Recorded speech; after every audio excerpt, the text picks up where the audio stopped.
The year is ke-1939. The world teeters on the brink of a new kind of war. A war that will be decided not just by armies clashing on the ground, but by a king of the battlefield, air power. In the skies over Europe, a deadly ballet is about to begin, and the dancers are some of the most legendary aircraft ever built. Imagine the sound, the salty roar of a Rolls-Royce Merlin engine as a British Spitfire peels away, its elegant elliptical wings carving through the clouds. This wasn't just a machine, it was a symbol of defiance, the last line of defense against an overwhelming force. For the pilots of the RAF, the Spitfire was their trusty steed, a nimble, deadly fighter that could turn on a sixpence and climb like a homesick angel. In the desperate days of the Battle of Britain, it was the Spitfire, alongside its rugged partner, the Hawker Hurricane, that held the line and saved the nation. Across the channel, their nemesis prowled the skies, the German Messerschmitt Bf K-109. It was a lean, mean-killing machine, the spearhead of the Luftwaffe Blitzkrieg. With its powerful Daimler-Benz engine and the cannon firing through the propeller hub, the 109 was a formidable opponent. German aces, men like Adolf Galland and Werner M. Elders, racked up astonishing victory counts at its controls. The Bf-109 was more than just a fighter. It was an instrument of terror, a symbol of the seemingly unstoppable German war machine. For the first few years of the war, these two titans, the Spitfire and the Bf-109, were locked in a mortal struggle. Each side constantly refined and upgraded their designs, desperately seeking an edge. A few more miles per hour, a slightly better rate of climb, a heavier punch from its guns. These small advantages could mean the difference between life and death. The skies over England and the continent became a brutal testing ground, where the theories of air combat were written in tales and punctuated by the flash of cannon fire. But the war was a global conflict, and a new player was about to enter the game. Following the attack on Pearl Harbor, the industrial might of the United States was unleashed, and from this industrial furnace emerged an aircraft that would change everything.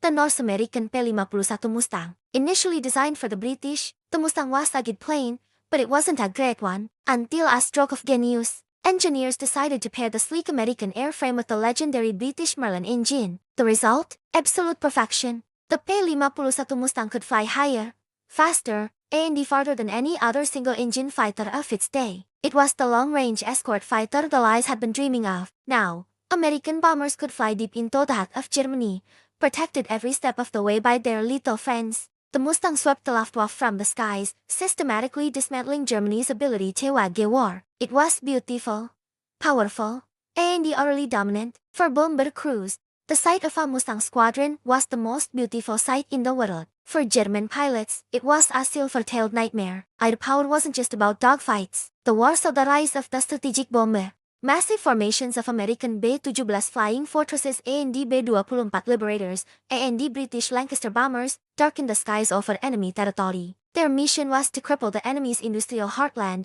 to destroy factories, rail lines, and oil refineries. It was a brutal, relentless campaign. The bomber crews were the unsung heroes of the air war, flying for hours in freezing, unpressurized cabins, braving flak and the enemy fighters. The phrase victory in the air meant survival on the ground was their stark reality. By breaking the enemy's ability to produce weapons, they were saving the lives of soldiers on the front lines. The bombing campaigns were a double-edged sword, shaping the grand strategy of the war. They forced Germany to divert precious resources, fighters, pilots, anti-aircraft guns away from the eastern and the western fronts to defend the homeland. This strategic decision had a profound impact on the ground war, weakening the German army's ability to fight. The war in the air and the war on the ground were inextricably linked. Control of the skies had become the ultimate key to victory. But just when it seemed the piston engine had reached its zenith, German engineers were working on a secret weapon, something that would rewrite the rules of aerial combat entirely. Imagine being an allied pilot in Lake ke-1944.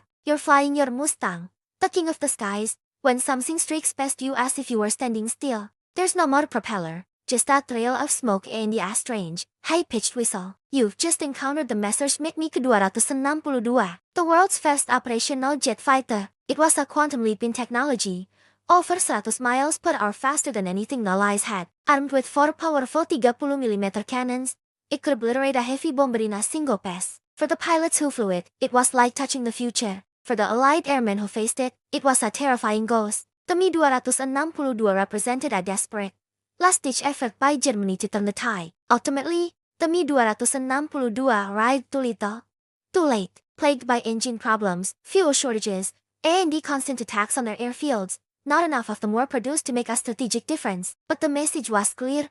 A new era had dawned. The roar of the piston engine was giving way to the scream of the jet. The lessons learned in the fiery skies of World War II, from the desperate defense of the Spitfire to the overwhelming power of the Mustang, had culminated in this revolutionary machine. The war ended, but the technological race it had sparked continued. The jet age had begun, forever changing the face of aviation and the warfare. The iconic aircraft of World War II, the Spitfire, the Mustang, the Messerschmitt, became legends, their stories etched into the annals of history. They were the ultimate expression of a bygone era, a time when pilots were knights of the modern age, dueling in the clouds for the fate of nations. Their legacy lives on, a powerful reminder of the courage, innovation, and the sacrifice that define the greatest air war in history. Thank you so much for watching. If you enjoyed this journey through aviation history, don't forget to hit that like button and subscribe for more stories from the skies. We'll see you in the next one.